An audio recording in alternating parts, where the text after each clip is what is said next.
Hello, a very warm welcome class 11th to your YouTube channel। आज की इस video के अंदर हम बात करने वाले हैं आपकी मैथ्स के चैप्टर 1 सेट्स के एक बहुत इंपॉर्टेंट लॉ के बारे में, that is De Morgan's law. Right, जो क्या कहता है, according to De Morgan's law, A union B dash gives you a dash b dash intersection. What is dash here? Dash is basically complement, right? Also, according to De Morgan's law, a intersection b dash is a dash b dash का union. तो अब हम इसको show करने वाले हैं, इसको देखने वाले हैं, समझने वाले हैं with the help of Venn diagram. ठीक है, इसके लिए आपको वेन डायग्राम पता होने चाहिए और आई होप सभी को वेन डायग्राम्स बनाने आते होंगे। नहीं आते हैं तो धीरे धीरे आप मेरे साथ साथ सीखने वाले हो भी, राइट। तो सबसे पहले वेन डायग्राम बनाने के लिए हम क्या लेते हैं, एक रेक्टेंगल, देन हम उसके अंदर दो एलिमेंट्स, दो सेट्स लेने वाले हैं। एक ए है हमारे पास और एक है बी, राइट। सो ये मैंने यहाँ पर इसको नाम दिया, let suppose A and this is B. और ये जो मेरे पास पूरा बॉक्स होता है, रेक्टेंगल बॉक्स, इसको हम क्या बोलते हैं, यूनिवर्सल सेट। आपने ऑलरेडी वेन डायग्राम्स में ये सीखा हुआ है, राइट। सो अब हम वेन डायग्राम्स की हेल्प से ये देखने वाले हैं कि एक्चुअली में ये जो डी मॉर्गन्स ने लॉ दिए हैं, क्या ये सही में वैलिड हो रहे हैं वेन डायग्राम के अकॉर्डिंग भी, हाँ या ना। तो वो देखते हैं। तो सबसे पहले बनाते हैं A union B, right. A union B मतलब जो ए में है और जो बी में है सब कुछ, ए इंक्लूडिंग बी, यानी कि ए और बी में आने वाले सारे पार्ट्स, ए के एलिमेंट इंक्लूडिंग बी के element, right. So A union B यहाँ पर ये हो गया। मैं बिल्कुल बेस से समझा रहा हूँ आपको। वेन डायग्राम्स अगर आपको पहले नहीं भी आते होंगे तो अब ये क्लियर हो जाएंगे, right.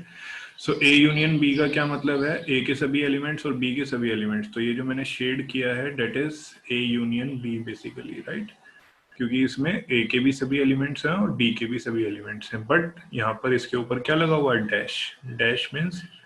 Dash means complement. Dash का मतलब होता है कॉम्प्लीमेंट, यानी कि इसका जस्ट उल्टा, राइट।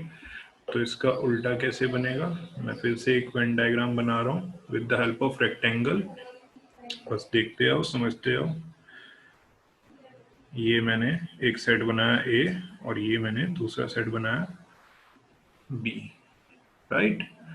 सो मैंने इनको नाम दे दिया A and B. Now, if I have this as A union B, ये A union B का वेन डायग्राम है और मुझे इसका कॉम्प्लीमेंट चाहिए, मतलब ये नहीं आना चाहिए, इसके अलावा सब कुछ आ जाए। तो इसके अलावा सब कुछ में क्या बचता है आपके पास, देखो क्या करना होता है, जो शेडेड है उसको छोड़ दो और बाकी सारे को शेड कर दो, यानी कि जो ऑलरेडी इसमें आ चुका है उस सबको छोड़ दो। कॉम्प्लीमेंट का मतलब है उसका उल्टा। तो यहाँ पर मैं इस शेडेड वाले पोर्शन को छोड़ के बाकी जो भी मेरे पास पोर्शन है उसको क्या करने वाला हूँ, शेड करने वाला हूँ। तो ये सारा पोर्शन जो भी मेरे पास बचा हुआ है, ध्यान से देखना, मैं उसके अंदर बिल्कुल नहीं जाऊंगा, राइट। तो इस तरह से मेरे पास क्या निकल के आएगा,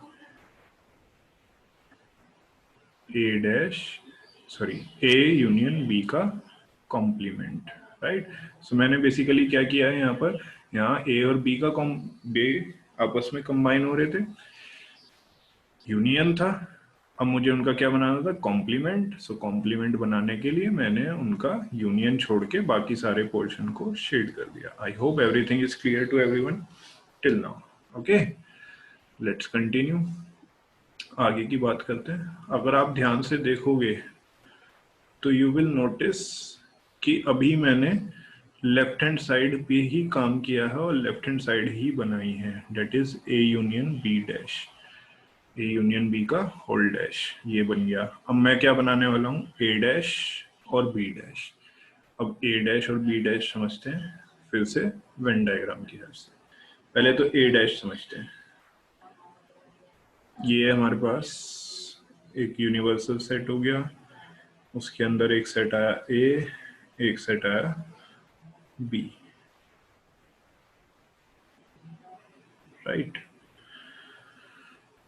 चलिए ये भी हो गया अब हमारे पास। अब मैंने इसको नाम दिया ए और बी। तो अगर मुझे ए चाहिए बच्चों तो मैं ए वाले को शेड कर दूंगा, राइट। लेकिन मुझे क्या चाहिए यहाँ पर, ए डैश। तो ए डैश मतलब ए को छोड़ के सब कुछ, यानी कि ए को छोड़ दो और बाकी सब कुछ ले लो। तो ए को छोड़ के मैं ए को शेड नहीं करूंगा, बाकी सब कुछ शेड कर दूंगा। Because I need a complement of A here. B भी आ जाएगा उसमें, बस ए नहीं आएगा जरा सा भी,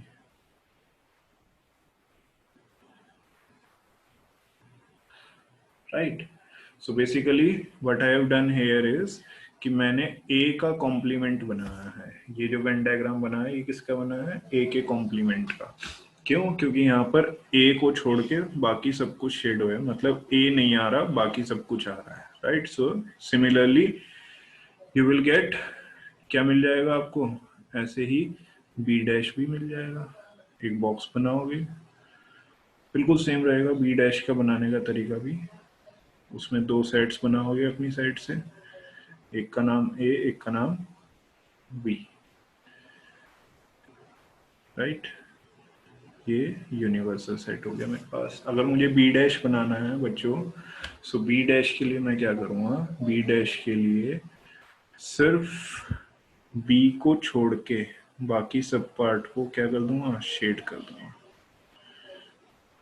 गेटिंग, बस उसमें बी नहीं आना चाहिए। तो बी का कोई भी एलिमेंट मुझे नहीं लेना है, तो बी को छोड़ के मैंने सारे पोर्शन को क्या कर दिया, शेड कर दिया, right. So now basically what I have is a dash का भी है मेरे पास और बी डैश का भी वेन डायग्राम है। मुझे क्या बनाना है, इन दोनों का इंटरसेक्शन। इंटरसेक्शन होता है जो दोनों में कॉमन होता है। तो दोनों में कॉमन इसमें, इस वाले डायग्राम में और इस वाले डायग्राम में जो दोनों में कॉमन है वो मुझे बनाना है बेसिकली, राइट। सो अब मैं एक नया वेन डायग्राम आपके सामने बनाने वाला हूँ। जरा सोचना, दिमाग लगाना और फिर बताना कि क्या ये सही है या नहीं, ठीक है।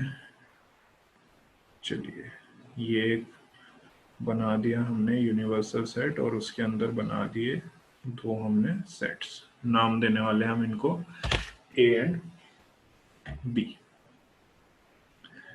राइट। अब देखो ए डैश और बी डैश का इंटरसेक्शन, इंटरसेक्शन मतलब जो कॉमन आ रहा है, राइट। सो कॉमन आने का मतलब है कि आपका ए डैश वाले में और बी डैश वाले में जो पार्ट कॉमन है, तो मुझे एक तो ये बाहर जो है सारा ये नजर आ रहा है, दोनों में ही शेड हुआ है, हाँ या ना, राइट। सो बेसिकली मैं इसको क्या करने वाला हूँ, शेड करने वाला हूँ जो बाहर वाला पार्ट है सारा, क्योंकि ये दोनों में आ रहा है। इसमें भी बाहर वाला पार्ट शेड हो रहा है और इसमें भी बाहर वाला पार्ट शेड हो रहा है, लाइक दिस,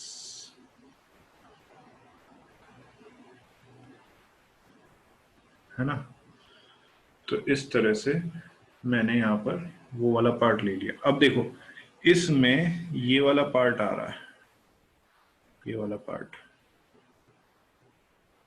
शेड हो रहा है, लेकिन क्या इसमें ये वाला पार्ट शेड है, नहीं। तो ये वाला पार्ट इसमें है, इसमें तो है लेकिन इसमें नहीं है। डेट इज वाई मैं इसमें भी नहीं लूंगा, क्योंकि इंटरसेक्शन का मतलब है जो दोनों में कॉमन हो, राइट। दोनों पॉइंट, दोनों सेट्स में कॉमन आना चाहिए दोनों चीज में। ऐसे ही अगर आप ध्यान से देखोगे तो ये वाला पार्ट यहाँ पर शेड हो रहा है बट यहाँ पर शेड नहीं है, तो ये भी कॉमन नहीं है, इसलिए मैंने इसको भी नहीं लिया। तो अल्टीमेटली मेरे पास ये पूरा का पूरा, अगर आप ध्यान से देखोगे, इन दोनों का इंटरसेक्शन ये ही बनेगा, इसके अलावा कुछ भी दोनों में कॉमन नहीं आ रहा है।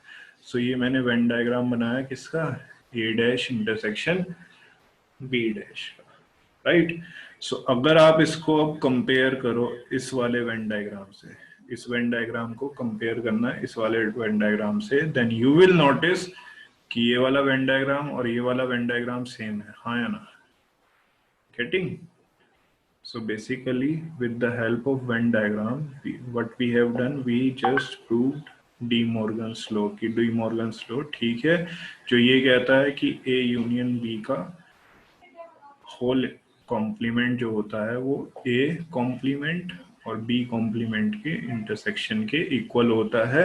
ये हमने किससे शो किया है? With the help of Venn diagrams. So I hope अब ये चीज आपको क्लियर होगी, राइट?